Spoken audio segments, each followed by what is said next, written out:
bienvenidos y bienvenidas a todos y todas a la primer clase de la Escuela de Formación Política Raúl Blanco. Hace un mes más o menos estábamos largando, un poco más de un mes, largando la escuela, también acá en la puerta de la unidad básica, con un programa, con un proyecto que ya que está tomando más forma, los contenidos que vamos a ver al menos este año, en el 2022. Venimos trabajando con la plataforma Classroom, el aula virtual, que no sé si todos pudieron acceder, y si no, al finalizar la charla podemos darle una mano para que puedan acceder. El programa para este año arranca con esta unidad que es la unidad sobre soberanía e ideas de país en disputa, un poco para hacer un repaso de estas ideas que son importantes y que además están interconectadas con el resto de las unidades del programa, que les puedo decir cuáles son. Van a ser, la unidad que viene va a ser América Latina, la integración regional en su conjunto y pensando en los desafíos también de estas nuevas oleadas o este nuevo tiempo para nuestros proyectos latinoamericanistas o africanistas. En vísperas también de la elección presidencial en Colombia y en Brasil, que son este año, que son dos países muy importantes también para la región. La tercera unidad es sobre economía. Vamos a charlar y profundizar un poco más sobre los dilemas económicos de este presente. La cuarta unidad es sobre el trabajo, el mundo del trabajo hoy, qué es lo que implica, cómo las nuevas tecnologías también cambian y transforman las modalidades laborales y en algunos casos reducen derechos.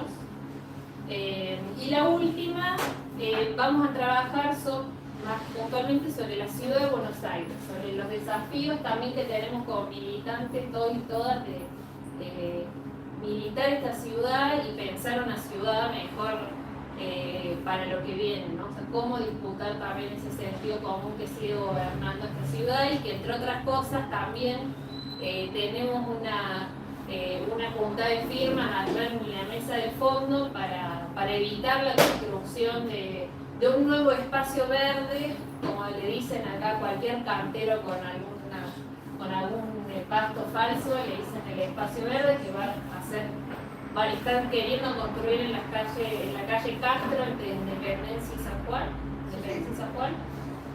Así que también para la junta de firmas, y además otra junta de firmas más que estamos haciendo es la consulta popular para la creación de este fondo que pagaría la deuda con el FMI, con la plata que se jugaron las personas responsables también de esa gran fuga que fue la del 2018-2019. Bueno, y para comenzar específicamente con el tema de la soberanía, acá con el profe Cabiasca, que siempre nos acompaña en nuestros cursos de formación política, empezar un poco la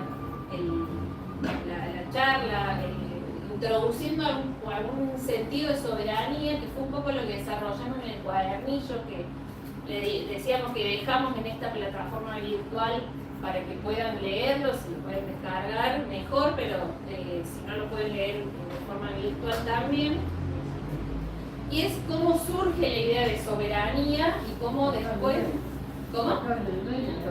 En el mail, claro, en el cuadernillo que nosotros propusimos también para trabajar este tema, empezamos un poco contextualizando, ¿no? La soberanía que no es posible decir que la soberanía es una cosa, es un objeto, no es algo que esté tangible en la realidad, no es una silla, ¿no?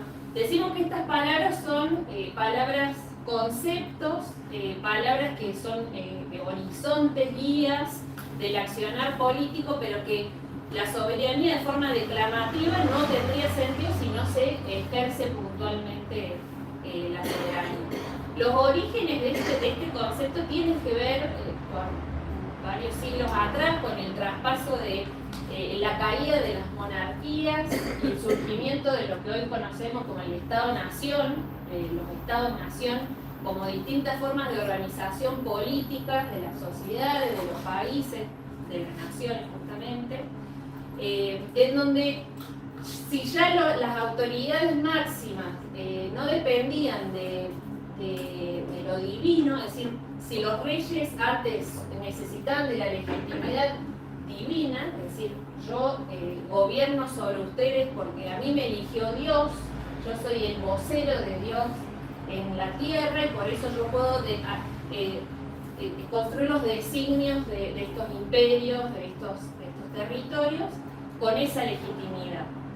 En el momento de que se quiebra la legitimidad monárquica, hay una transformación también del sistema productivo, deja atrás el modo de producción feudal y cobra fortaleza el modo de producción capitalista. Todo esto que en este contexto es donde surge la soberanía como una forma de darle legitimidad a estos nuevos estados que estaban surgiendo en Europa sobre todo, con lo que se llama la soberanía popular. Hay varios autores que hablan de esto, pero fundamentalmente de lo que se trata es, estos nuevos estados se construyen en base a la legitimidad de la gente, se llama la legitimidad de Dios, sino la legitimidad que le da que las sociedades, que los pueblos ceden a este Estado, a esta institución superior, su capacidad de autogobierno. Y todas esas son palabras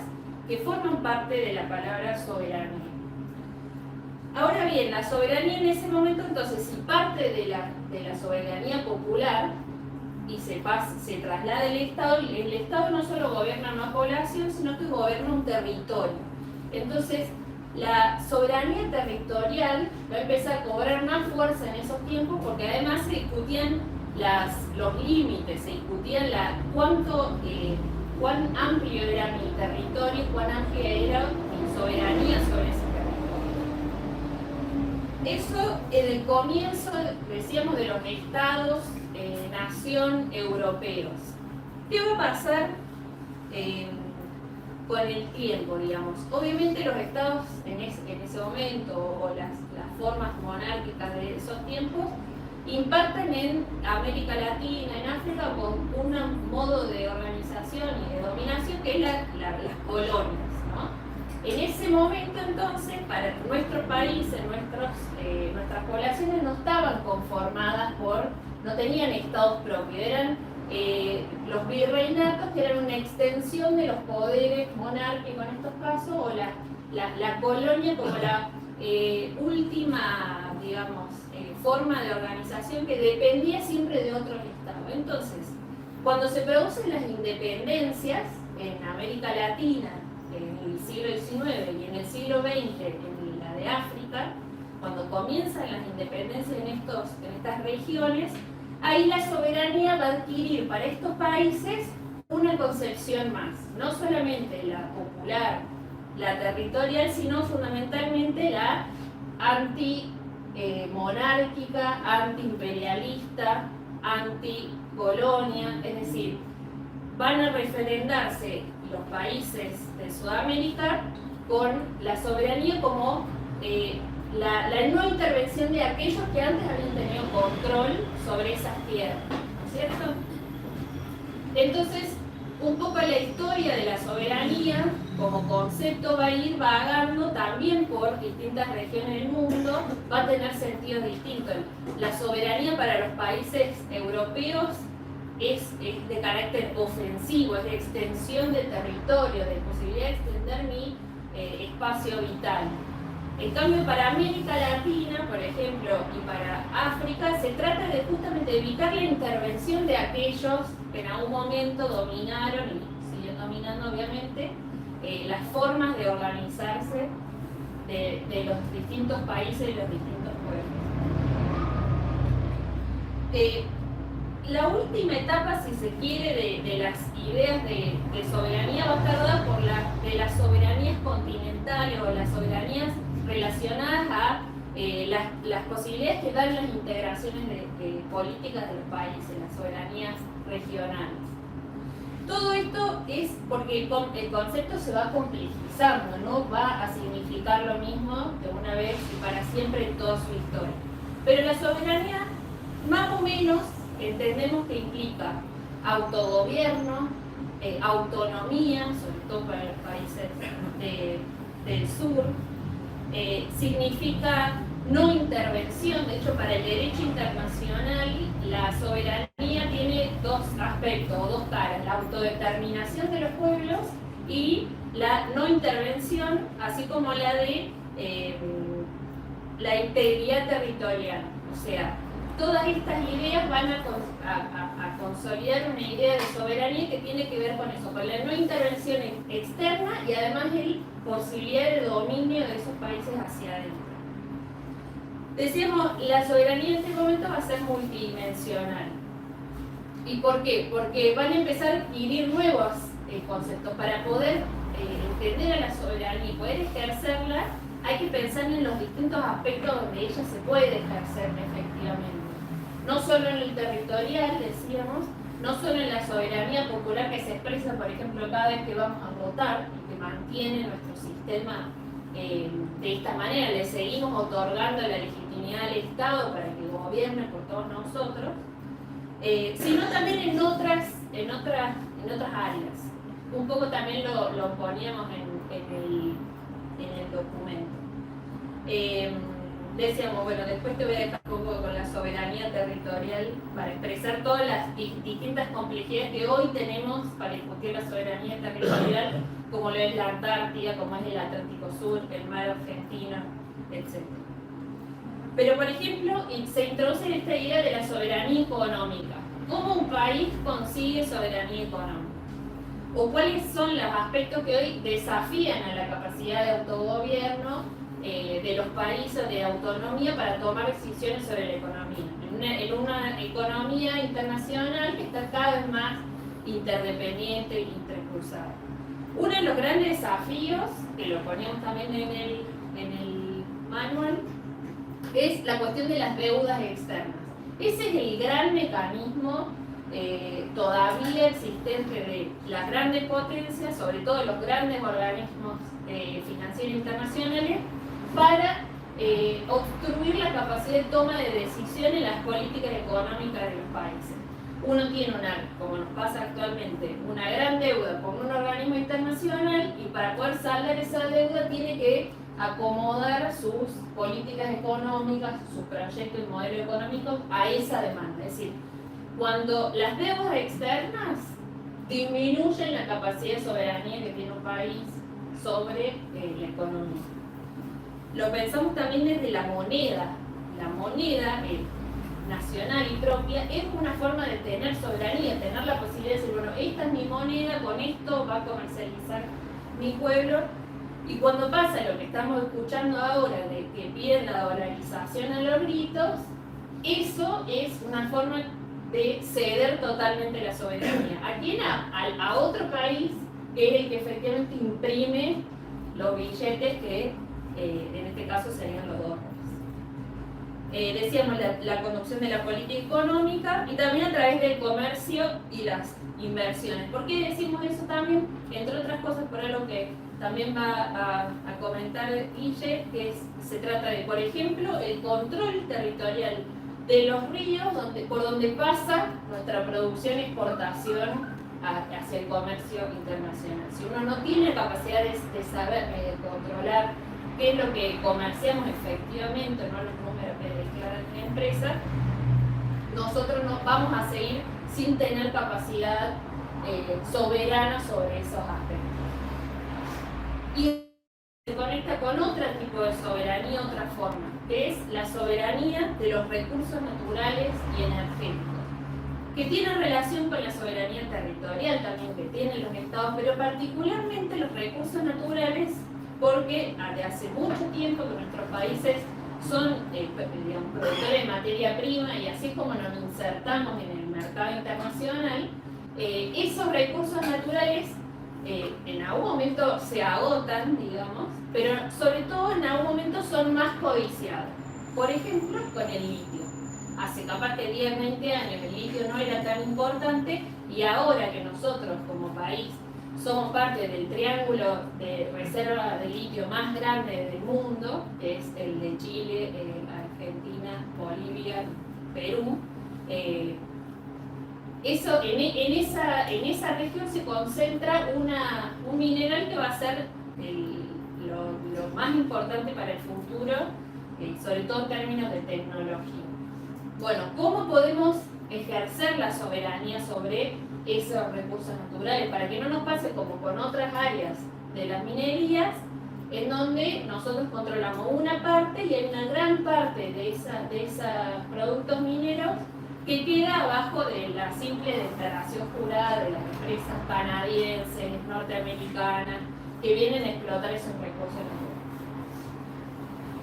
Hablamos de petróleo y de gas, hablamos además del acuífero guaraní, que es también una de las reservas de agua dulce más grandes del mundo y que está en parte territorio argentino y en parte territorio paraguayo, pero que si nosotros no tenemos una política de reconocimiento de lo que eso va a ser, la importancia que eso va a tener en el futuro y el rol del Estado para justamente ejercer la soberanía sobre esos territorios, va a ser muy difícil después que podamos ejercer una independencia económica, política, ante el mundo sobre todo y ante la región. Y una de las palabras que sobresalió en los últimos años, ustedes capaz que se acuerdan, con el caso Vicentín, fue la soberanía alimentaria, y que es algo que todavía discutimos cuando discutimos los precios, sobre cómo hacemos, qué capacidad tenemos nosotros como país, si tenemos una decisión soberana de intervenir y de controlar y de tener capacidad de autogobierno y autonomía sobre esos sectores.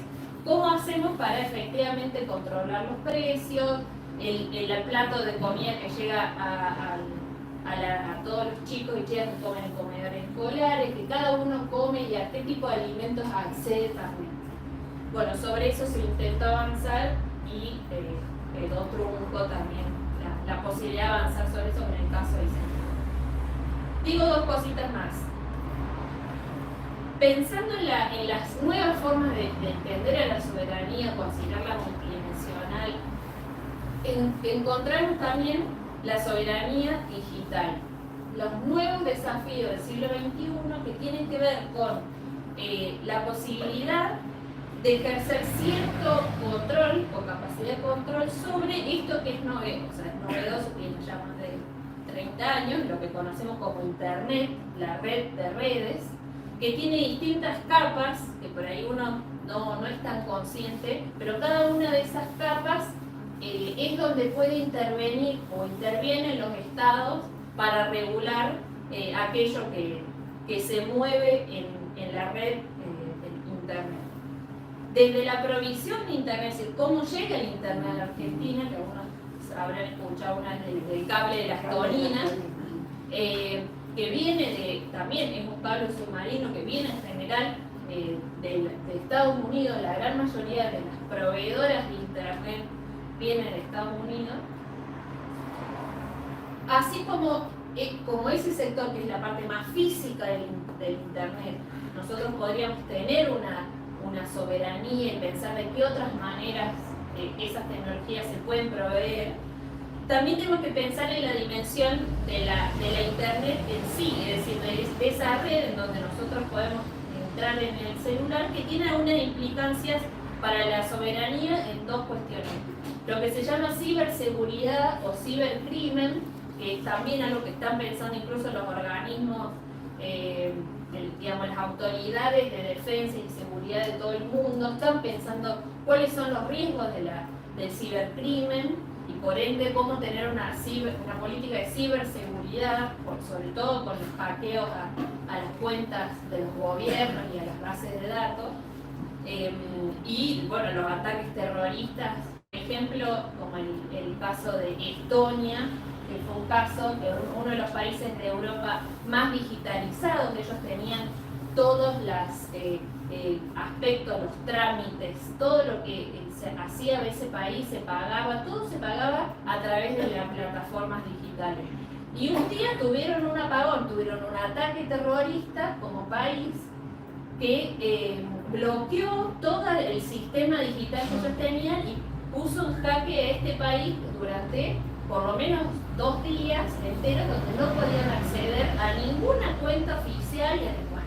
Eso implica un riesgo, una amenaza para la soberanía de esos países, porque no te están invadiendo con tanques tu territorio, pero te están imposibilitando la capacidad de gobernar tu país, digamos, en estos casos, que la tecnología ha avanzado hasta distintos aspectos de la digitalización de la vida cotidiana. Eso también es otro tema.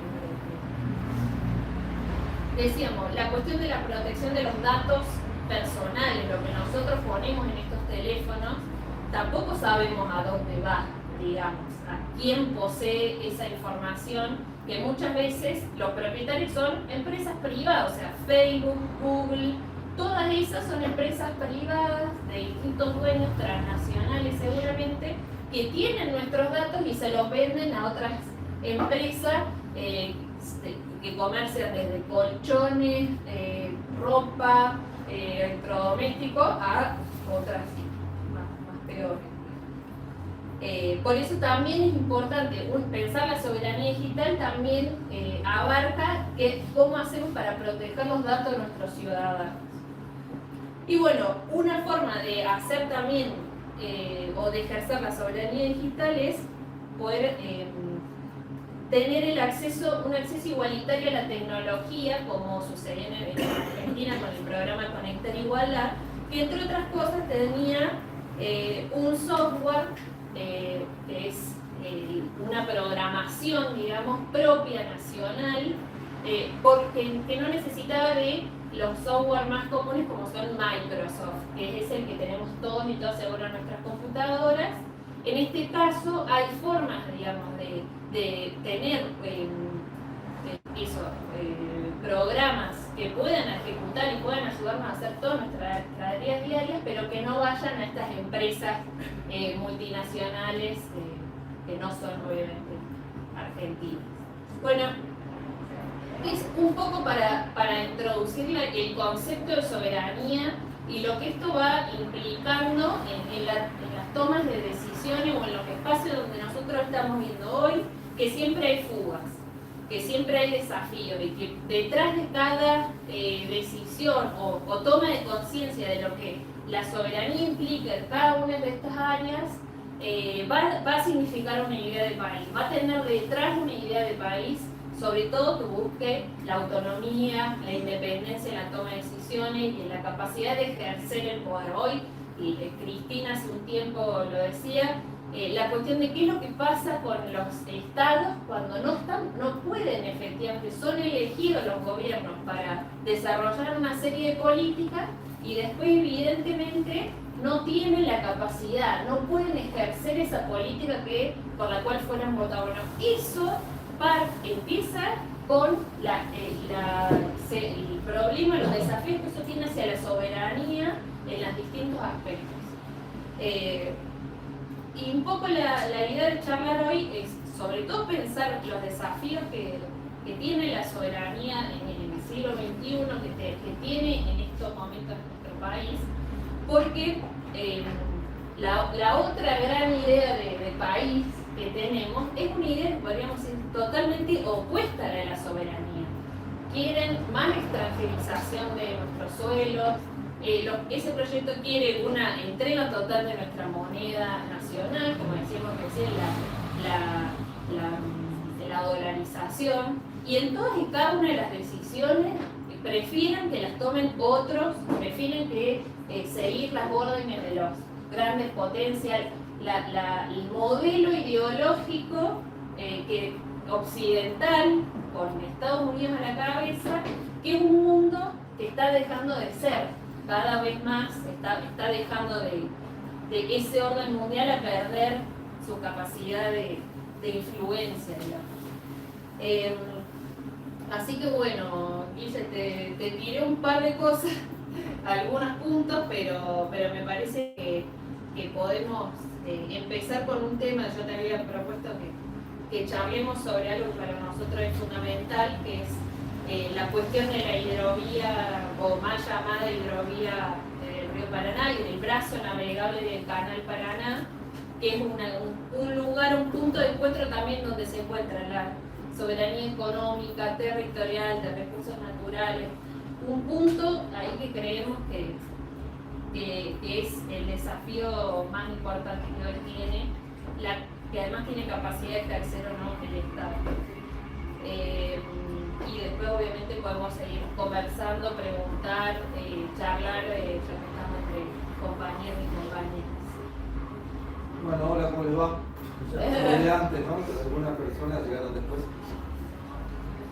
Sí, estaría bueno que, más allá de las exposiciones, el ida y vuelta a veces es bueno porque eso permite saber qué es de lo que se dice, lo que se entiende, y qué es de lo que se dice, las dudas o las aclaraciones que hay que hacer, ¿no? O las ampliaciones que suelen ser necesarias. Porque uno tiene una idea y va por un camino y bueno, hay que ver cómo ese camino se cuaja con el camino de los que están ahí esperando recibir algunas ideas. O transmitirla también, transmitir alguna. Hablábamos, bueno, acá de soberanía, ¿no? ¿Cómo se llamaban los monarcas soberanos? Quizá, para empezar esto desde el punto que lo plantea ahí, ¿no?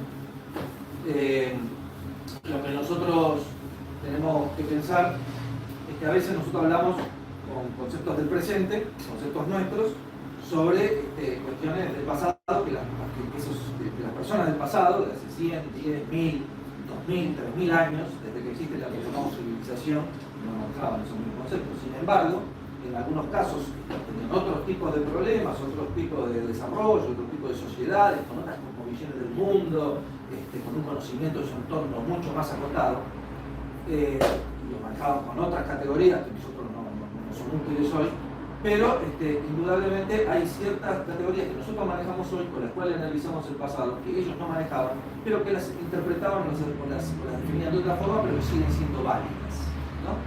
Siempre alguien, desde la más antigua antigüedad, siempre alguien ejerció alguna forma de control y poder sobre el espacio territorial en el cual estaba asentada una comunidad.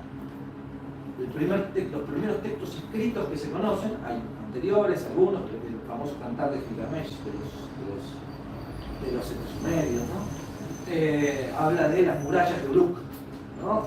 Bueno, ya desde el principio estaba el problema de la defensa y quién ejercía el control del territorio, soberanía. Es lo que nosotros hoy, a partir de los revolucionarios franceses, norteamericanos, de la revolución burguesa, llamamos estrictamente soberanía en nuestros términos modernos. Aún antes de la revolución burguesa, los soberanos se llamaban soberanos.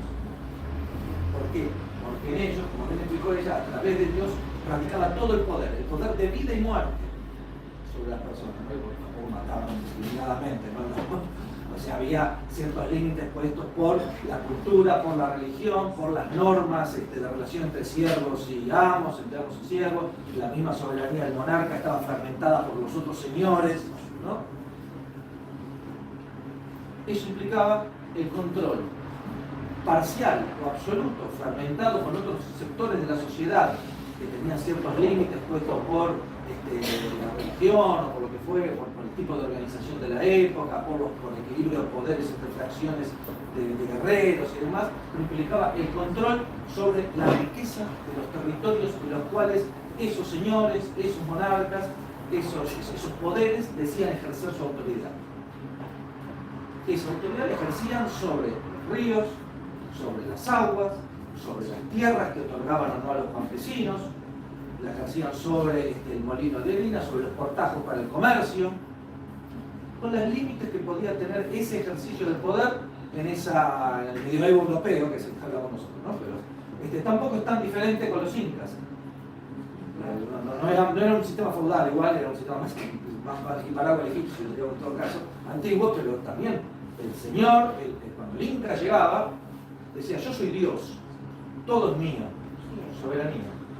Le decía loca Shakira, a los que también tienen el mismo sistema. Ahora, como yo soy Dios, o soy el sol, un tercio, bueno, soy generoso, y le dejo todo lo que tiene, le dejo un tercio de todo lo que hay, prácticamente todo lo que tiene, pero usted me tiene que hacer esto, las llamas son mías, me sacan, eso es soberanía. La lana de las llamas, ¿no? La lana de las alpadas, de los bichos que andan por la montaña. ¿No? Eso que acá en la vida que habrá mucho más. Por eso solo del Estado, nosotros lo llamamos Estado, ellos no lo llamaban Estado, ¿no? El Estado Inca, o de la religión, que tampoco ellos lo llamaban de esa forma, que también tenía como su cabeza linda, porque tiene momentos religiosos, una parte, eso es soberanía. O sea, para que quede claro que soberanía no es solo un concepto abstracto o decir, bueno, vamos a ver cómo llamamos algo que se puede llamar de otra forma o que puede ser administrado por cualquiera en beneficio de si lo administra el mercado. ¿Quién ejerce el control? Soberanía es quien ejerce el control sobre el conjunto de las cosas que existen en un territorio determinado. Si en la antigüedad, esto es europeo, ¿no? Eso podía estar fragmentado. El monarca podía tener acá, podía intercambiarlo por pacto de familia, venderlo yo, no. En la modernidad existe el Estado-Nación. La idea de continuidad territorial, frontera, en ese territorio se ejerce la soberanía, se ejerce el control sobre el conjunto de lo que existe. El conjunto de lo que existe, esa comunidad, sea con un monarca, sea con una asamblea de nobles, sea con un parlamento, sea con un dictador, sea con la soberanía, sea como sea, ejerce el control del conjunto de las cosas que existen. La diferencia y la transición de la modernidad está en el concepto, en algo nuevo que se retrotrae, desde ejemplos clásicos de los griegos, los romanos, que es el concepto de soberanía popular. ¿No? Los romanos, los griegos no llamaban soberanía popular, eso. Pero que es el concepto de soberanía popular. Que lo explico bien es que la soberanía ya no radica en un hombre, sino radica en los ciudadanos, en el pueblo de la nación, y ese pueblo de la nación la delega, pero nunca la pierde, siempre es del pueblo, pero delega su administración en alguna forma de gobierno. Inclusive las dictaduras siempre reconocen la soberanía del pueblo. Los regímenes, los gobiernos socialistas, hasta la soberanía del pueblo, ¿no? Puede estar organizada mediante república, organizada con la soberanía del pueblo. Después que eso, como todos podemos intuir eso, como todos podemos intuir con las mediaciones que existen, con las diferencias del poder económico que existen, no es lo mismo, por más que parezcamos todos iguales ante la ley, no es lo mismo la voz de cualquiera de nosotros, que lo único que tenemos en general, algunos podrán tener un poco más, otros menos, es una casa, algunos tendrán un auto, y el trabajo con el cual te pagan un sueldo, o sea que lo único que tenemos es nuestra fuerza de trabajo y una mínima cantidad de propiedad, que el que dispone de enormes cantidades de recursos. ¿Por qué? Porque justamente, como la soberanía no es solo el voto expresa una parte del ejercicio de ese poder. El Estado, que es el administrador, pero la parte sustancial del poder es la administración de las cosas. Si nosotros entendemos la soberanía como el control de las cosas, el que es dueño de las cosas es dueño de una parte de esa soberanía. ¿Y qué importancia tiene eso? Para ir acercándonos al tema de la hidrovía y de muchas otras cosas más. ¿Qué importancia tiene el ejercicio del control de las cosas y con él el ejercicio de la soberanía? Es que cualquier comunidad políticamente organizada, de la forma que sea, que inclusive cuando nos estamos volviendo a los europeos, inclusive en los señores de la Edad Media, los primeros señores, fueron reconocidos en teoría como tales, porque eran los guerreros que defendían al conjunto, estaban para el bienestar del conjunto. El caballero estaba para el bienestar del conjunto, para defenderlo contra los saqueadores, contra los maleantes, contra las bandas de hordas de los hunos, de los húngaros, antes del pueblo civilizado eran bárbaros, lo que se llamaban bárbaros, que es lo que llaman eran por migraciones, ¿no? Está para defender al conjunto. Después que no lo haga es otra cosa, ¿no? Pero después es otro tema. Que viva, que explota el conjunto es otra cosa. Pero el ejercicio está, digamos, la idea de soberanía, la idea de organización de comunidad política organizada está para el beneficio beneficio y el bienestar y el progreso del conjunto de los que son parte de esa comunidad. Si una parte del control de las cosas es perdido por esa comunidad, o sea, una parte de su soberanía, ¿quién resuelve el qué, el cómo y el para qué se trabaja sobre las cosas que existen en ese territorio? Sobre los caminos, la frontera, la mina, la tierra. Ahora, como ella dice, multidimensional está porque hace 500 años la riqueza era la tierra, lo somos la mina, y después era el comercio. Bueno, ahora tenemos la digital, los satélites, las telecomunicaciones, el espacio, industrias de todas las características, materiales, submateriales, industrias culturales, bueno, cosas que hace 500 años no había. Bueno, una sociedad eminentemente agraria, hoy es mucho más complejo, por eso es multidimensional, pero el concepto es el mismo.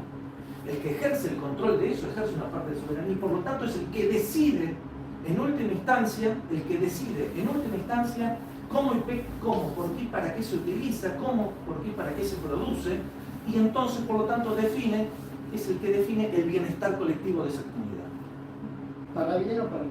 Para bien o para mal, y lo define. Si está en manos de un grupo de privados, pues podemos pensar que un grupo de empresarios extranjeros quiere que todos vivamos bien, pero no lo vamos a hacer nosotros, porque otro concepto que es parte de eso, que es la soberanía popular, de la Revolución Francesa, estamos hablando, ¿no? O sea, de todo lo que nosotros somos herederos, la guerra de la independencia, son para eso, ¿no? Para no hablar siempre de Francia, Estados Unidos, ¿no? Nuestras propias revoluciones de la independencia se hacen en nombre de eso, que después lo materializan, que es otra cosa, pero se hacen en nombre de eso y las luchas civiles son por eso, están para que nosotros podamos decidir por nosotros mismos, nuestro camino, y para eso tenemos que ser dueños, por lo menos tener las palancas que nos permiten controlar las cosas de acá. Soberanía popular. Y eso es la soberanía popular. Si las cosas están en manos de otros, sobre todo las cosas estratégicas, todo el voto que nosotros hagamos no tiene ningún significado. Porque como dice Cristina, vos votás y no podés las cosas, pero no las podés hacer, no porque Massa o Milei, o sea, no las podés hacer porque los dueños de las cosas, que no son, por ahí algunos de ellos lo son, pero que no son los políticos, en todo caso son los representantes de determinados intereses. Algunos pueden ser dueños de cosas, pero no poder resolver porque nosotros, esa soberanía popular es solo sobre ese porcentaje pequeño, pero fundamental del poder, que es el acceso a la herramienta política que es el Estado.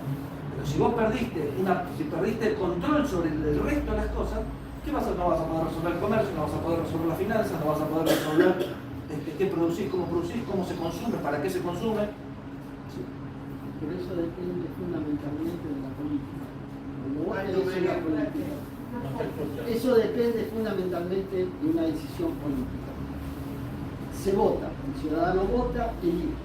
El gobierno que elige tiene que ejercer ese derecho que tiene y que le fue conferido por la población para ejercer el derecho político de llevarlo adelante. Cuando vos no tenés la decisión política, va a pasar todo lo que pasa.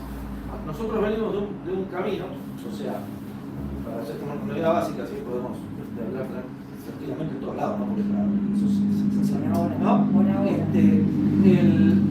Nosotros venimos de un camino en el cual, a lo largo sobre todo de más o menos la mitad del siglo XX, con el surgir del peronismo, surgió con el objeto de la recuperación de la soberanía, ¿no? La ampliación de derechos, pero también la recuperación de la soberanía. Soberanía política e independencia económica son lo mismo, son dos tan perfectamente relacionados, ¿no? La independencia económica es soberanía política, y la soberanía política no se puede ejercer sin independencia económica. Y no sirve de nada ejercer eso y no establecer la justicia social, ¿no? No es cuestión de tener eso, tener un Estado superpoderoso y un montón de miserables, ¿no? Eso fue un proceso que, bueno, que la mayoría acá conocerá, de recuperación no solo de derechos, sino de ejercicios concretos, de poder. La nacionalización del Banco Central, por ejemplo, hecha durante Farrell, entre el 17 de octubre y o sea, de hecho en ese tramo de tiempo, era parte necesaria, con muchos otros elementos más, para tener la soberanía financiera, ¿no? Para tener la soberanía financiera. Sin soberanía financiera, no se puede hacer. Eso es una decisión política, claro. Eso es una decisión serie de decisiones políticas respaldadas en el poder del pueblo que ha ido construyendo y que se materializó ese 17 de octubre, ¿no? Respaldadas en ese poder, una serie de decisiones políticas que permitieron avanzar en la construcción de un Estado que permitiera a nuestra comunidad políticamente organizada ejercer o intentar ejercer y avanzar en el ejercicio concreto de la soberanía nacional sobre el conjunto, sobre nuestras decisiones internas y hacia afuera.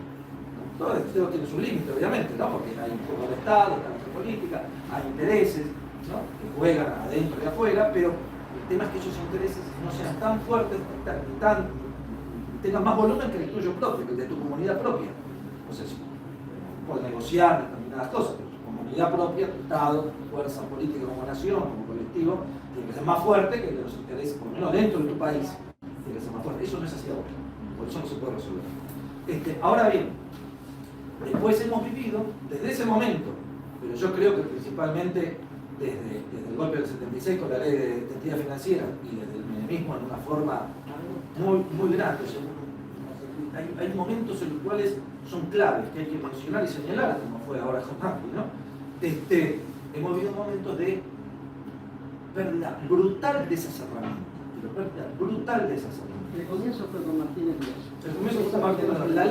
La ley de entidades financieras hay varias llaves, ¿no? Pero es una llave maestra del problema. Pero hoy la seguimos teniendo. Y hoy existe, digamos, hasta que no se derogue la ley de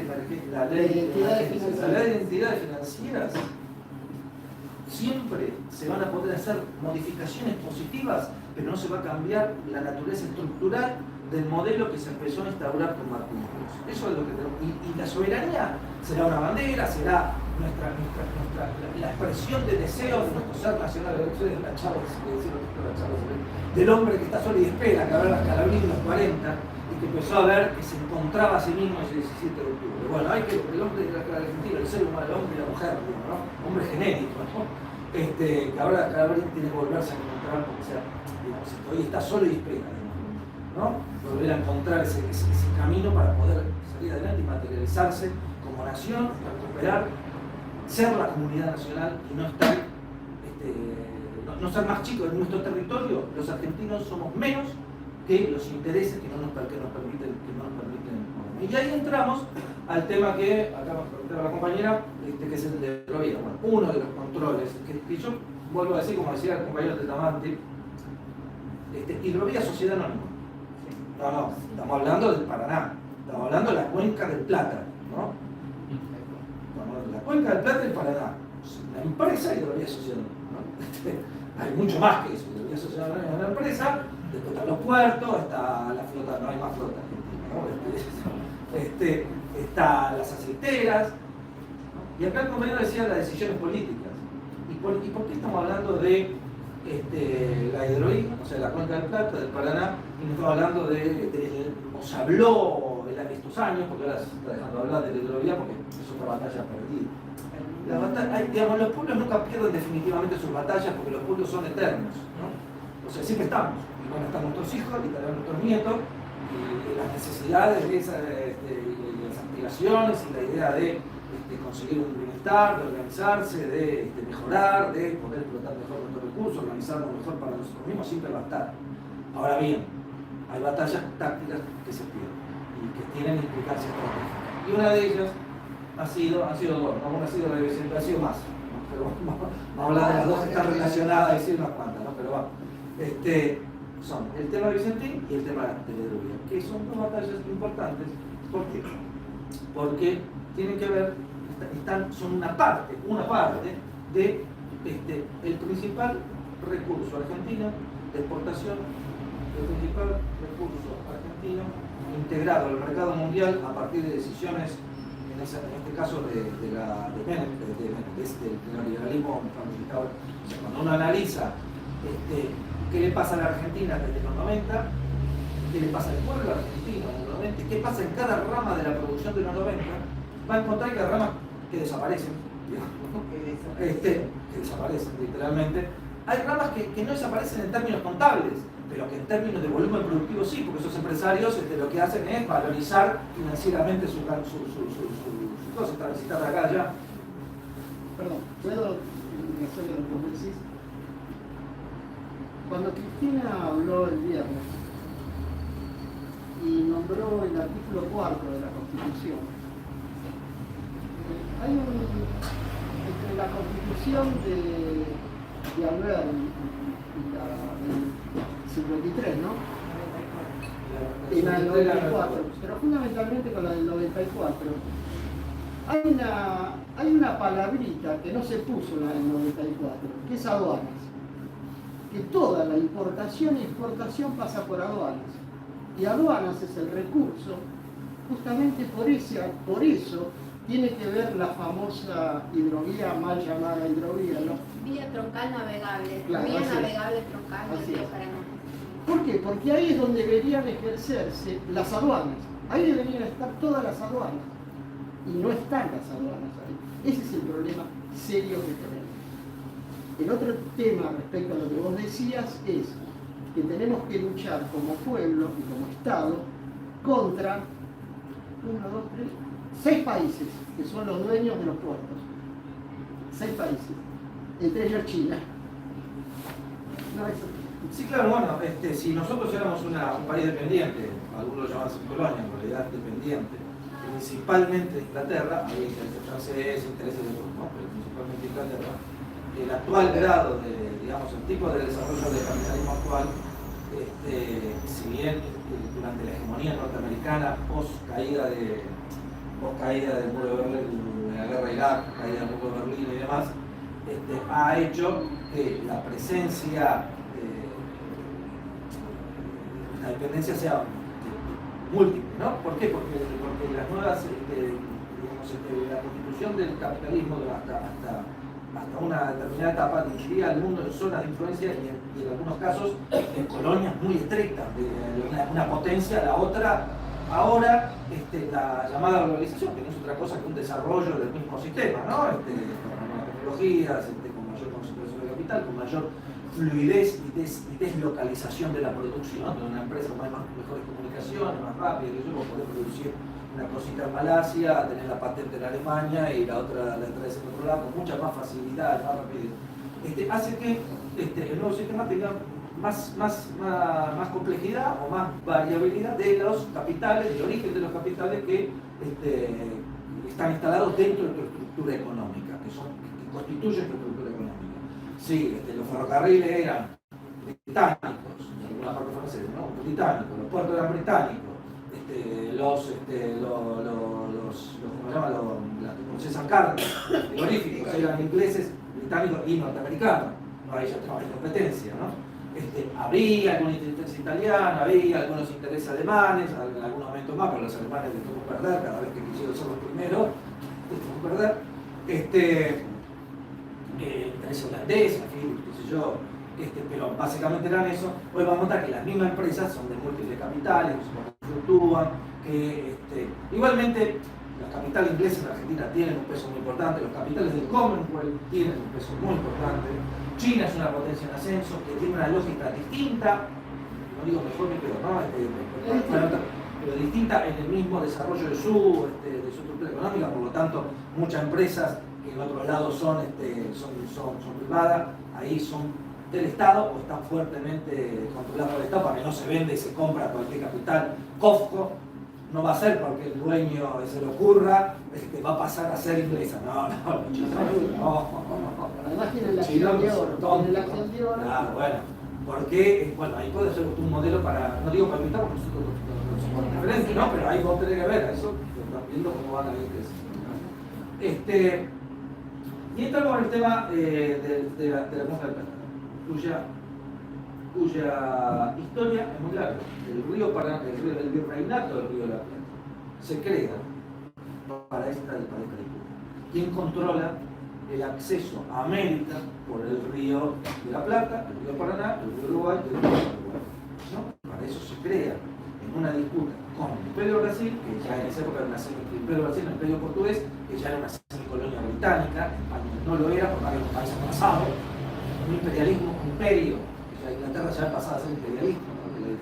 El imperio de antiguo tipo, pero tenía su iba a la derrota, pero quería el reinato ante la presencia de piratas, ante la presencia presencia de británicos y franceses en el mar, hay que fortalecer esta zona para esta guerra de la independencia. Va a tener una disputa acá, en la flota argentina, el almirante Brown, no el almirante, el coronel, el general, el almirante, se lo llama ahora cuando se crea la flota, pelea, se ven todas las guerras que hay, la guerra de independencia, la guerra contra Brasil, la guerra de Rosas, la guerra del Paraná, que se llama, que son la larga guerra del 36 hasta el 50, hasta la caída de Rosas. Entonces, tienen, además de las campañas que vos ves, todo ese periodo que vos ves en tierra, tienen campañas centrales en los ríos, cuyo objetivo no es simplemente batallas en el mar, sino es el control del río Paraná, el río de la Plata, para, primero, facturar al país, ¿no? Si vos controlás, lo dividís, listo, ya está. No podés salir al mar, no podés cruzar la Mesopotamia, no podés comerse, no podés...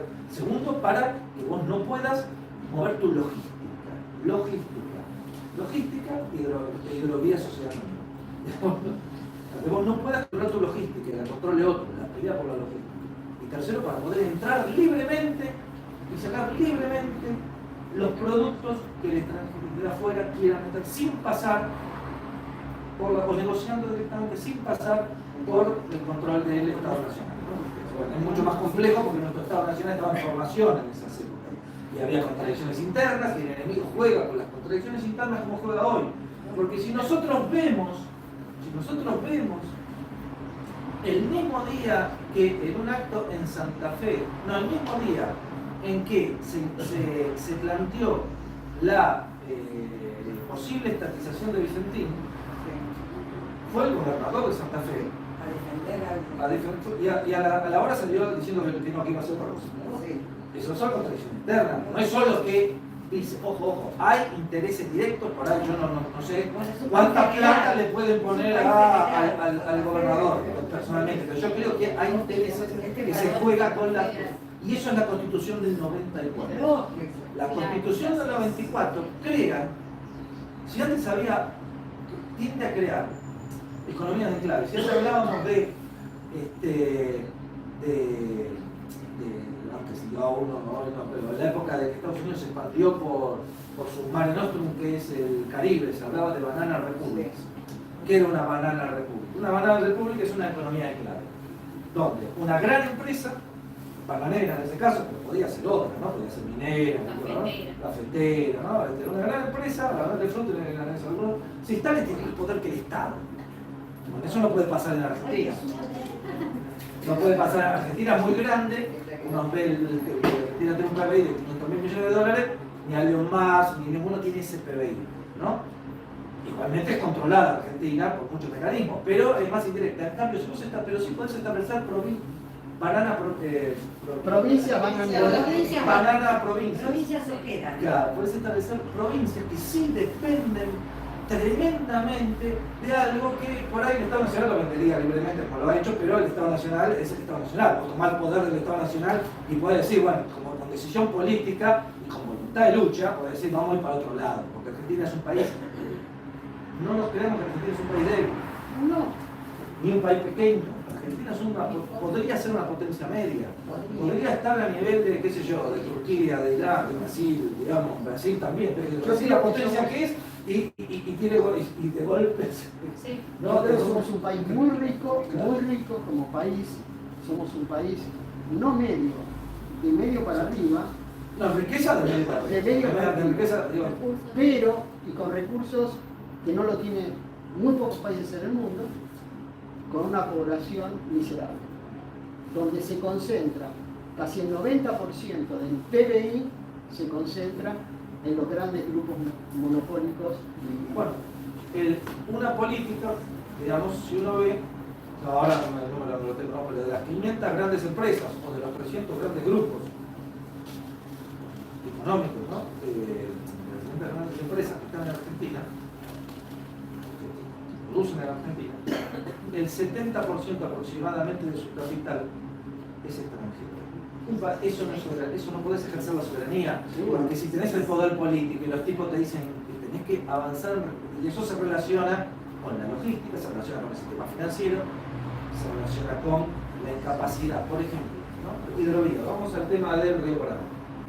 El río Paraná exporta, que el 50 al 60% de la proteína mundial pasa por el río Paraná.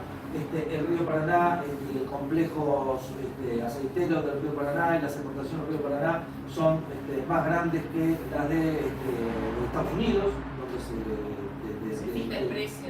donde se fija el precio. En Chicago. En Chicago, pero Acá se produce.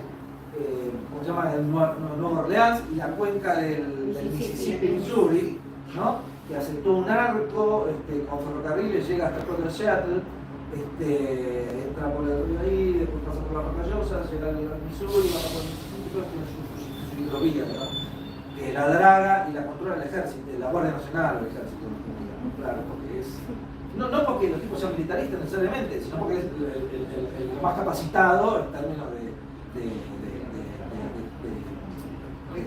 control, pero no solo control por el control militar y policial, sino me refiero Por la a la capacidad capacidad técnica. ¿no? La capacidad técnica y cómo el que controla eso, facturaría Estados Unidos. Estados Unidos tiene bien claro eso, y nadie lo Sí, lo discute tiene claro. en el país más liberal del mundo, teóricamente. ¿No? Nadie lo discute, ¿no? Anda a decirlo a los chinos. No sé. Bueno, acá, la empresa de hidrovía, Sociedad Anónima, controla la traza, es la que controla la traza del río Paraná. Cuando se piensa este sistema de la época de Menem, se piensa justamente de cara al mercado mundial. El mercado mundial que necesita expandir la producción con una lógica que no es nuestra lógica, que es la lógica del mercado mundial. Y si ustedes ven lo que yo les decía al principio, muchas ramas de la producción han desaparecido, muchas empresas o sectores productivos han caído en su participación en el PBI enormemente. Pero hay algo que creció enormemente, que sí creció y que fue absolutamente exitoso, que fue lo que hizo mantener en alto nuestro PBI, que es la producción agropecuaria, la producción agraria. La producción agraria se expandió enormemente, pero el pueblo argentino se empobreció. Nuestro país se empobreció técnicamente, además por planificación, por cuando vos decís cerrar empresas, de financiar esto, del Estado, ¿no? Me refiero evidentemente a decidirlo políticamente. Pero además se empobreció por una tendencia de cuál era la lógica en la cual la Argentina se debía integrar al mercado mundial. El mercado mundial, ¿qué desarrolló? Desarrolló por, no tengo la cifra acá, pero pongámosle por 10 la producción exportable de la Argentina respecto de lo que había en 1970. Por 10 la producción exportable de soja, focalizándose en soja, maíz, ¿no? Soja, maíz, la producción de estos dos principales productos para el mercado mundial. No solo la pensó de esa forma, la pensó también en una forma de integración. El mercado mundial nos integró regionalmente. Nos integramos. El ABC de Perón era una integración defensiva de los países latinoamericanos, de Argentina, Brasil y Chile, pero se va a integrar a la región, para un desarrollo interno colaborativo de los países, pararse frente a los otros bloques. Cuando Perón hablaba del continental y vamos a los bloques continentales, no somos bloques continentales. Quizás podríamos haber sido si hubiera florecido mejor el UNASUR. No me refiero al Mercosur, porque el Mercosur habría que verlo cambiar, por eso nunca dejó entrar a Venezuela finalmente, ¿no? Porque eso está lógica económica. La lógica económica del Mercosur es la transnacionalización. No es el desarrollo de nuestra economía por el mercado mundial. Y si nosotros vemos riqueza enorme, exportable, enorme cantidades de recursos, pueblo y economía en forma integral pobre. Y cuando uno ve cómo es el sistema es común. La hidrovía parte de Puerto Cáceres en Brasil y no termina, no digo en el puerto de Buenos Aires, que es un puerto ineficiente, en algún puerto argentino que se haya que construir. No, termina en Nueva Palmira y ahora va a terminar en Montevideo. Uno puede decir, bueno, vamos camino a la integración. Entonces Perón decía, como dicen algunos, y yo sostengo que no estaría mal, Perón decía hacer un puerto binacional en Maldonado, Rocha. Hagamos con Uruguay un puerto binacional de soberanía compartida en Maldonado, que sea para nosotros, para los argentinos y los uruguayos. Uruguay, lo hacemos nosotros, además, se va para arriba, le reconviene, es otra lógica de integración. Los puertos de Nueva Palmira, el puerto del gran megapuerto Montevideo, son puertos extranjeros. Ingleses. Donde además se hacen logística de Malvinas. Son puertos uruguayos. Sí, Uruguay es menos soberano que por eso, y además por eso se hace en Uruguay. que vos estabilizás más fácilmente un país como Uruguay, que hace 30 años o 50 tiene 3 millones de habitantes, los uruguayos se van de Uruguay, que no se van de Uruguay, son pobres igual que nosotros, digamos, que no se van de Uruguay porque Uruguay sea más miserable que, o haya más maras que en El Salvador. No, me parece que es muy seguro ahí. Se van de Uruguay porque la economía de Uruguay es para los 3 millones, 4 millones, 3 millones que hay. Lo demás, váyanse para Argentina o para quieran. Porque no se puede, porque no hay para más, porque la economía es esa. Uruguay es eso, fue creado para eso, ¿no? A pesar que hubo luchas en Uruguay que no eran para eso, de hecho Olive en la época de Rosa contra Rivera, de hecho los Tupamaros pensaban otra cosa, ¿no? O sea, los transitorios orientales en la época de Rosa, digo la Rosa porque en la época, de hecho los Tupamaros pensaban otra cosa, de hecho Néstor Ferrey, una cantidad de intelectuales orientales, que se llamaban uruguayos pero orientales, ¿no? Pensaban otra cosa. De lo que debía hacer Uruguay, específicamente respecto a lo que había que hacer con Argentina.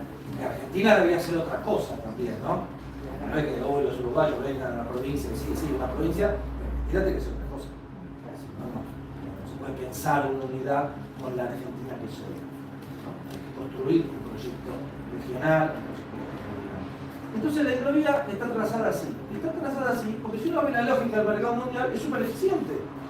Si los puertos son privados, si las aceiteras son privadas, si ellas piensan regionalmente hacia el exterior su producción, con sus flotas privadas, con sus trenes de barcazas privados, con sus puertos privados, con su industria privada, extranjera, de grandes grupos que están por todo el mundo, nunca van a pensar que hay que hacer un puerto en, qué sé yo, en Punta Larga, en La Plata.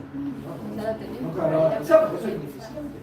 Nunca van a pensar que hay que hacer el canal Magdalena porque nosotros, no solo para exportar, sino porque nosotros necesitamos comunicarnos por río con la Patagonia, con la provincia de cruzante. Digamos, bueno, acá podía ir en tren, no hay tren. No está el presupuesto, en el presupuesto aprobado dragarlo y continuar con el canal Magdalena. Eso está aprobado, pero no está aprobado, no está efectivizado.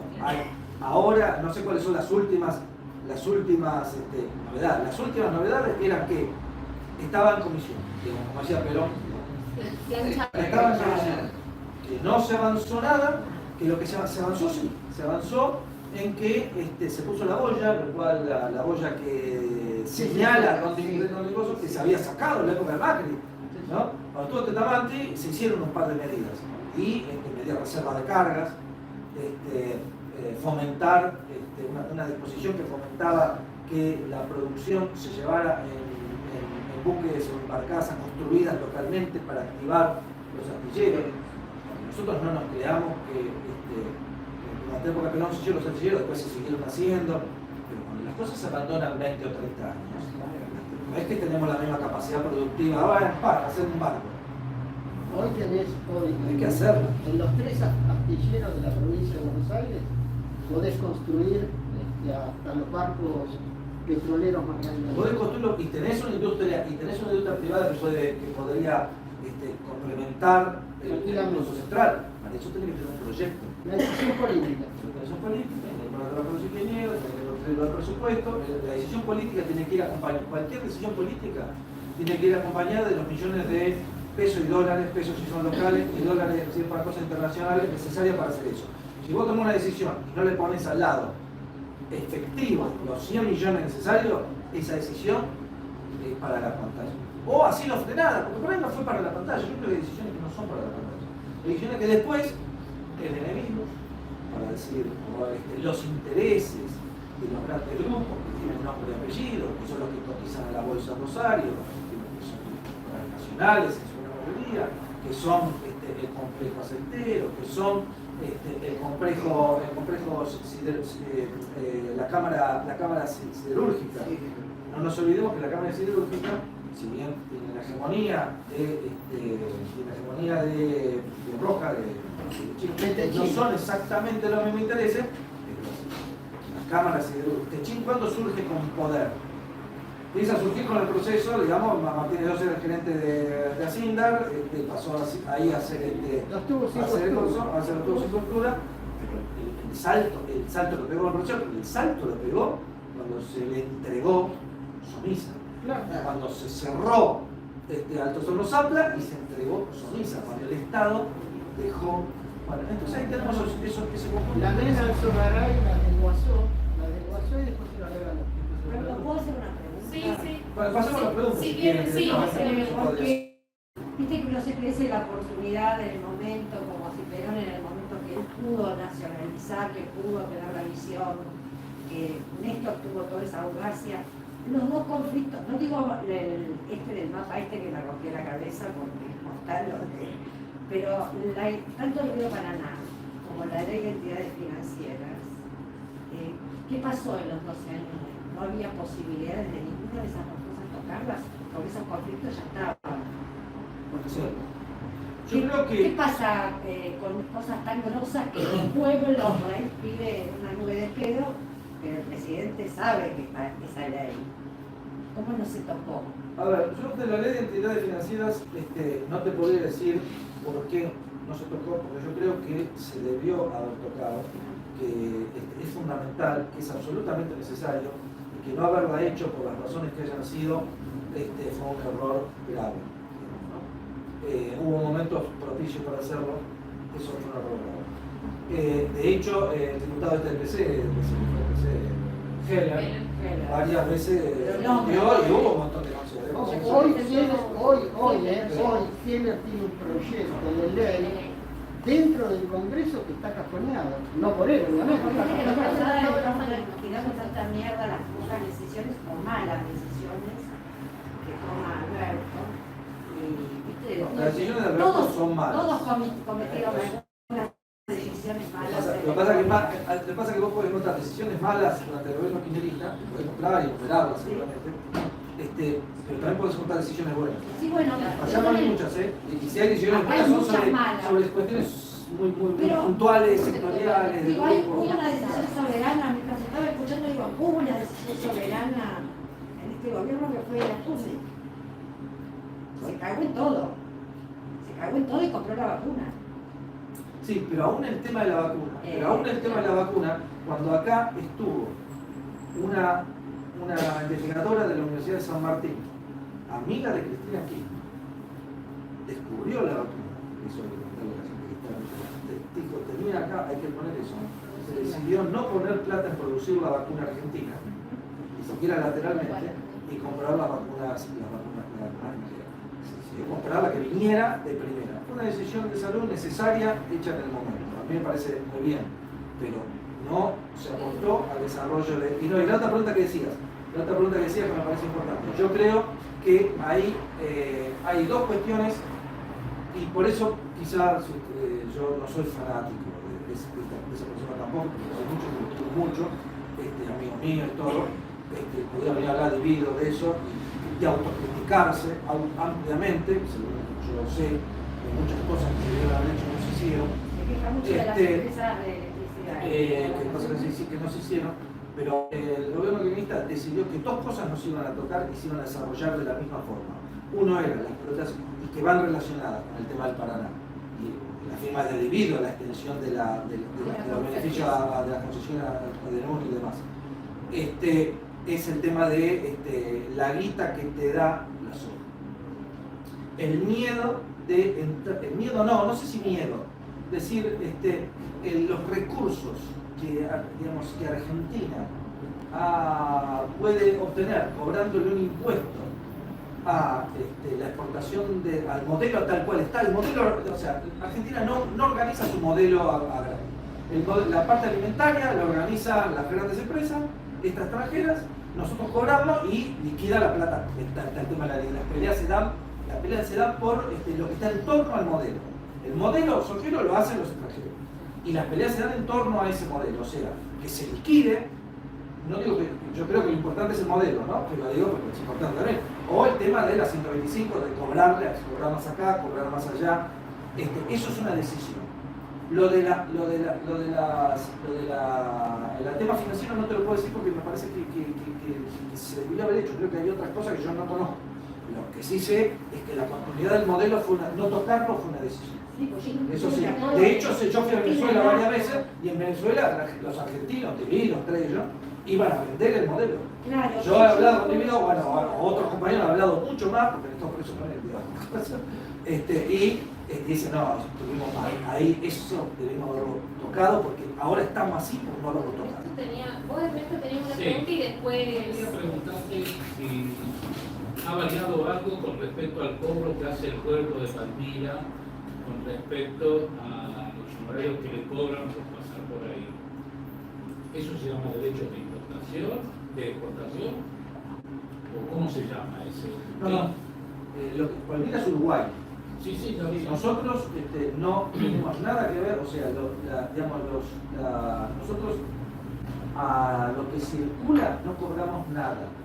Ahora, bueno, ha habido si vos me decís, creo que te referís, y lo que entra en Palmira, no sé qué hacen los uruguayos, si cobran algo o no.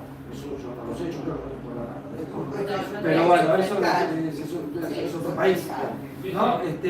Ahora bien, lo que cambió, y yo no sé cómo va a seguir, porque eso está en veremos, fue que después estuvo el decreto 9419, ¿no? Que es el que se está implementando todavía no se ha hecho la licitación, que es el que se está implementando.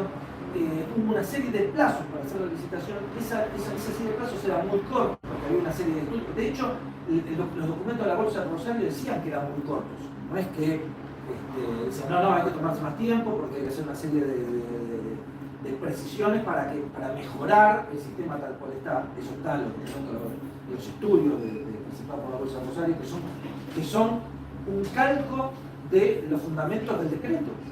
O sea, cuando vos lees el decreto y lees todo lo que va diciendo el Ministerio de Transporte argentino y ves los documentos que manda la Bolsa de Rosario, se nota que le está mandando tener que decir esto, digamos, ¿no? Bueno, lo que pasó fue, y quizás te refieras a esto, es que en un momento se hizo cargo la Secretaría de Puertos y Vías Navegables.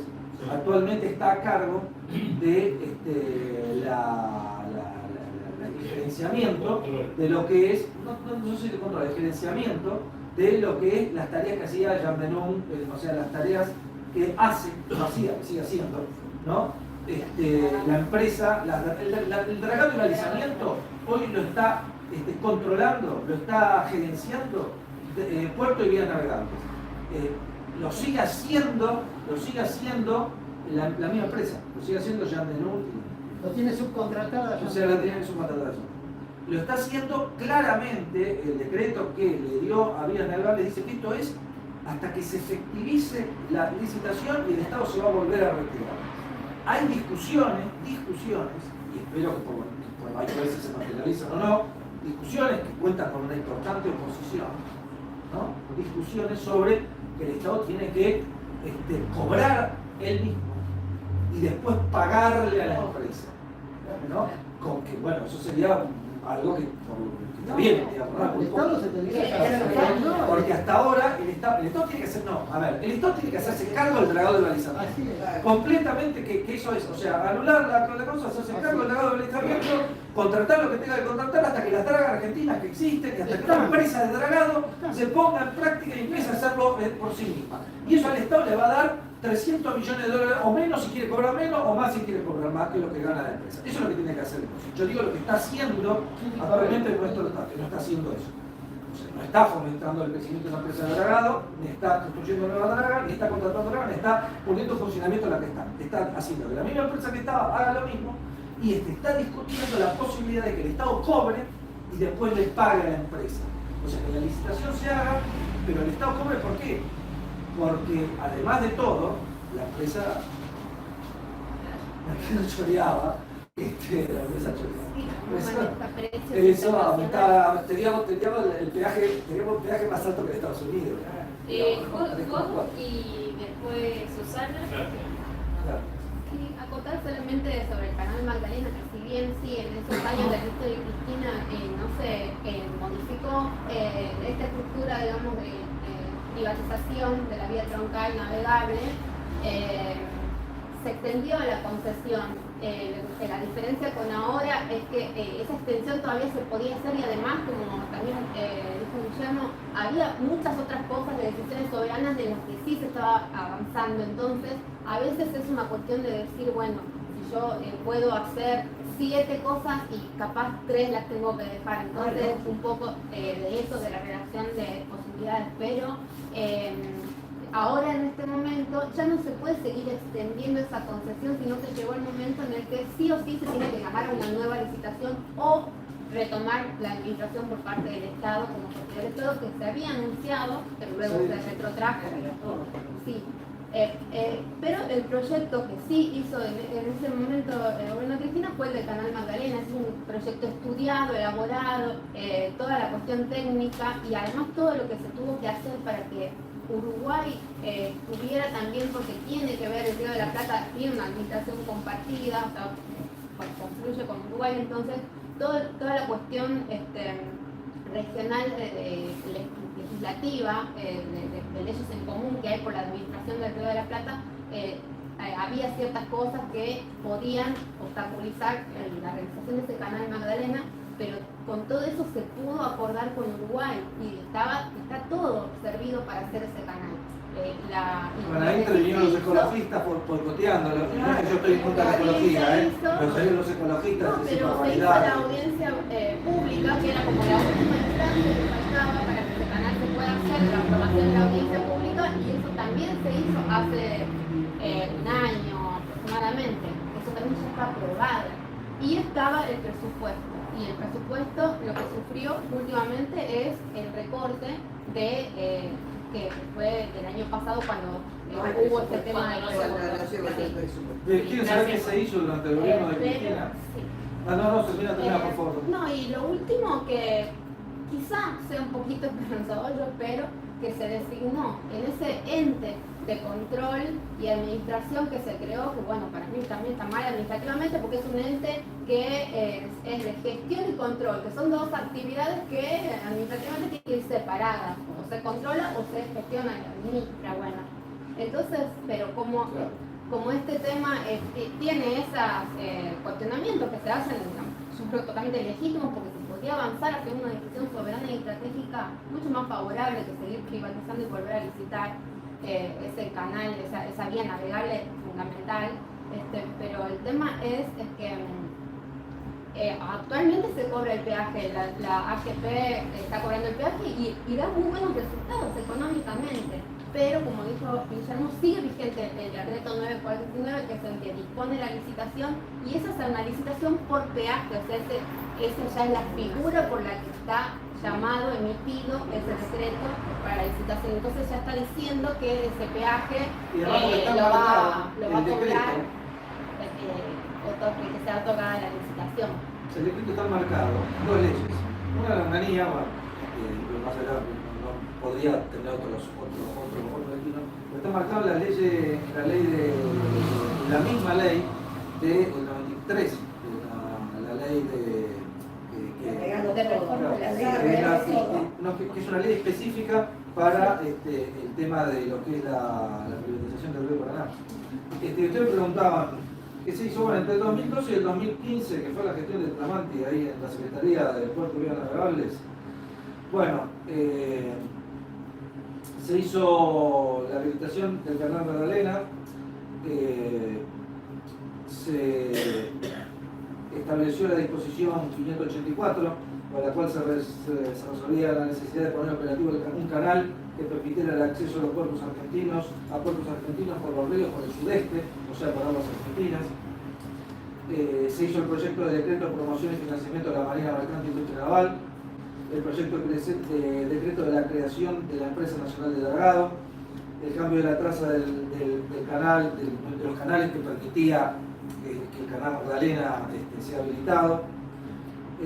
Se hizo la disposición 1108 del 2013 de un régimen sancionatorio que obligaba a los transbordos en puertos nacionales. Se estudió la factibilidad de construcción de puertos de aguas profundas. Se resolvió poner en fortalecimiento y mejora para la República Popular China el plantel, o sea, los barcos dependientes de la Subsecretaría de Puertos y Vías Navegables, para equipar con tecnología moderna al dragado del Estado, eliminar el argumento de la obsolescencia de lo existente,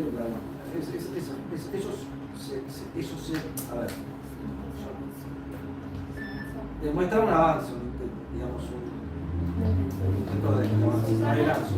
¿Vos tenías una pregunta? Sí. Comentario. En base a todo lo que dijiste, la pérdida que tuvimos desde el 90 en adelante, previo, de todo de los manos de empresas extranjeras, y luego recuperamos. Lo que no recuperamos y no pudimos hacer fue esto que estamos hablando, el famoso dragado del canal y el famoso puerto a aguas abiertas al Atlántico Sur. Tampoco pudimos hacer puertos de aguas profundas como para llegar hacia el sur. Entonces, la pregunta es, si todo eso no lo pudimos hacer y todo eso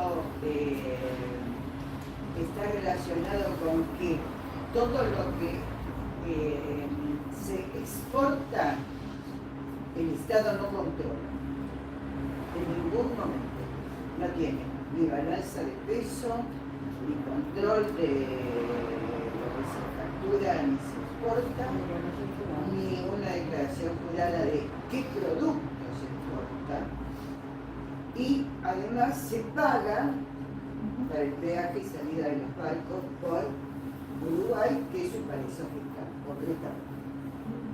Entonces, si nosotros en la época de Cristina tuvimos todo el despelote con la 125, donde no toquemos al agua, las retenciones y demás, yo me pregunto, si el Estado todo eso lo controlara, hiciera su canal de comunicación a aguas abiertas hacia el Atlántico Sur y hacia el sur de nuestra república, ¿importaría cobrar retenciones o no retenciones? Estaríamos en esa disputa que nos llevó a los tractores. Derechos de exportación. Bueno, pero ahora estamos volviendo al tractorazo de las retenciones, etcétera, etcétera. Bien. Y además, digamos, todo lo que ingresa como alimento o como cosa importada también está sujeta a los precios que vienen dolarizados de los distintos países y que influyen profundamente en la inflación. Entonces, ¿con qué agua combatimos? La inflación no la vamos a combatir nunca jamás si no podemos parar eso ahí en el puerto para que no entre esa dolarización a nuestros nosotros no ejercemos la soberanía sobre el productor. Entonces, eso ahí es la pérdida de la soberanía. O sea, los productores son argentinos, los productores son argentinos, no todos son grandes productores. No, estoy hablando de los... son argentinos, pero en realidad su vinculación material es con el mercado mundial. Digamos, es como hay un concepto que yo escribí una vez que es de otra persona, no mío, obviamente, que se llama frontera política y frontera geopolítica. La frontera política son las líneas de puntos que están en los mapas, ¿no? La frontera geopolítica es la frontera real, ¿no? Hay amplios espacios en nuestro territorio en el cual debería haber puntos que dicen esto no es nuestro, y los habitantes de ahí están relacionados económica, financiera, intereses y cosas con cosas externas. Si nosotros no generamos una comunidad, digamos, hay varios, todo te dice, ¿cómo se construye el Estado-Nación? ¿Cómo se construye la nación? Con un mercado interno, con la vinculación interna de intereses entre una región y otra, eso vincula. Sí, vos tenés una provincia que solo produce todas sus vinculaciones para Hungría, esa provincia, como el país de Brasil, yo me voy, no quiero saber nada, porque lo que me genera no es solo simbólico, lo simbólico es importante. No es solo simbólico o el poder militar que lo garantiza. A vos te va y entonces te mando los tanques. Los tanques no lo pueden mandar porque no andan, así que lo tenés que arreglar para el día del desfile si es que hay desfile. No podés hacer nada. ¿Por qué? Pero lo que garantiza la nación es algo previo a todo eso. Es la unidad de intereses. La unidad de intereses, ¿no? Los trabajadores, y bueno, tienen sus intereses. Todo lo que trabajamos, vivimos, nos morimos acá y sus intereses están acá. Pero la producción, las empresas, eso ya es algo más complejo. comercio, la logística, bueno, las cosas van para un lado, para el otro, se van creando comunidades de intereses distintas, ¿no? Vemos el caso de Ucrania, ¿no? El caso de Ucrania. La mitad de Ucrania fue construyendo desde la caída de la Unión Soviética sus intereses. No solo son, hay una tradición histórica más profunda, ¿no? Pero sus intereses están más vinculados a Occidente, ¿no? Al occidente europeo. Su comercio, el viejo cinturón industrial soviético de decadencia es el Donbass. Pero eso tiene su vinculación donde están los mineros, las viejas industrias, la vieja industria stalinista, todo eso. Y eso no solo es porque hay migración de trabajadores rusos, ¿no? Pero más allá de eso, históricamente, más allá de eso, se siente más vinculado a Europa. Es un país que tiene dos culturas, por eso la gran guerra que vemos ahora tiene la industria metalúrgica, la industria del Donbass no es una industria en decadencia. Te puedo asegurar que es una industria impresionante. No, eso a comparación de la nuestra es impresionante. Pero vieja industria fordista, ¿no? ¿Te parece que vamos cerrando, si quieren, algunos comentarios? Quería hacer otro comentario, pero si no, vamos cerrando con... Después nos quedamos charlando si quieren, pero sobre todo por la transmisión y... Como usted había dicho, como que estábamos hablando de soberanía económica, ¿no es cierto? Yo me pregunto, si nosotros no nacionalizamos el comercio exterior, punto uno, ¿cómo se nacionaliza? No está escrito en ningún lado que tenga que haber exportadoras, los agroexportadores que exporten con nosotros. Y el Estado puede asumir el rol de comprar toda la producción, pagársela muy bien y ser el Estado el que vende, el que se apropia de los dólares y el que quiere la independencia de los dólares, el recurso económico. Tema 2. No, es lo que debe ser. Tema 2, soberanía financiera. Nosotros no podemos tener una capacidad financiera como país si no modificamos la ley de entidades financieras y si no hacemos algo respecto a los bancos, que es, todos los bancos cómo operan, operan bajo licencia, hay una licencia que se da al Banco Central, ¿verdad? Entonces, ¿por qué los bancos no pueden operar por cuenta y orden del Banco Central? El Banco Central le paga una comisión y todo el crédito, todo el dinero lo direcciona el Banco Central, para la producción, para todo. Vos estás diciendo que sí, que está muy bien, dos medidas que son las mismas que hizo el peronismo en el 45-46, que son el IAPI, o sea, como hicimos ahora, ¿no? Como ahora, que estaba la Junta Nacional que tampoco está, ¿no? O sea, hay un montón de cosas que el IAPI organizaba a través de eso. Estaba, que el IAPI no era solo, el IAPI estaba articulado íntimamente con el Banco Central nacionalizado y la nacionalización de los depósitos bancarios, que era que los bancos privados funcionaban a cuenta de riesgo, a cuenta de riesgo. Entonces, esas dos cosas articuladas hacen que vos tenés la soberanía de la moneda, ¿no? Entonces, evidentemente, nunca de esa forma va a decir, uy, subió el pan en Ucrania, y bueno, nosotros tenemos harina para tirar al techo y ustedes se para nosotros. Y vos transás internacionalmente y no tenés que pelearte por la retención a los privados, porque el tema de la retención está bien, pero es el tema de última. Sin tocar el modelo, vos le cobrás al modelo un poco. Pero eso implica que el poder que sigue teniendo ese sector es el poder de veto que, bueno, son cosas bien, muchachos. Tendríamos que hablar de la justicia. Bueno, el tema de Cabo de Perón, otro problema, pero bueno, por ahí es el último gran transformación, ¿no? Porque estructural que se hizo, bueno, se les hizo la Corte Suprema de Justicia. Hoy el tema era otro. No podemos hablar de los poderes del Estado, que va cuando el Estado propone grandes transformaciones, los poderes del Estado tienen que estar todos en sintonía. Exacto. No podemos hablar. Bueno, y como para cerrar también esto que decíamos, la cuestión de uno no puede tener la capacidad de controlar o de pensar o de programar algo que no ve, no puede visualizar como país. Por eso también es importante lo que decíamos de los mapas, porque además de esto que comentábamos de de esa franja. En la zona de la Antártida también va a ser muy importante en el futuro, no solo como reserva de agua dulce, sino como espacio geográfico clave también para el comercio bicontinental, bioceánico. Y por eso, antes de irse, en la mesa, si quieren pueden llevarse este mapa que les hemos preparado específicamente, porque es importante eso, poder conocer ese territorio para poder aprenderlo, apropiarlo, porque lo que venimos diciendo de la soberanía también es esa voluntad política de controlar aquello que es propio y es para el bien común.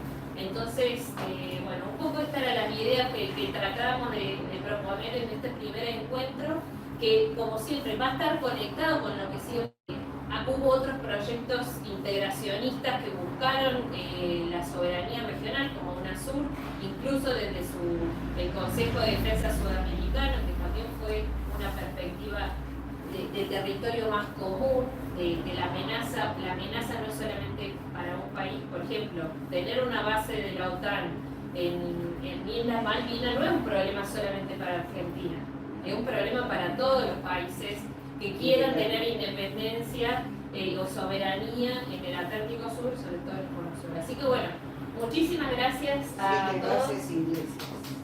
Bases inglesas, pero son Sí, 7 bases. Muchísimas gracias a todos y a todas y seguimos.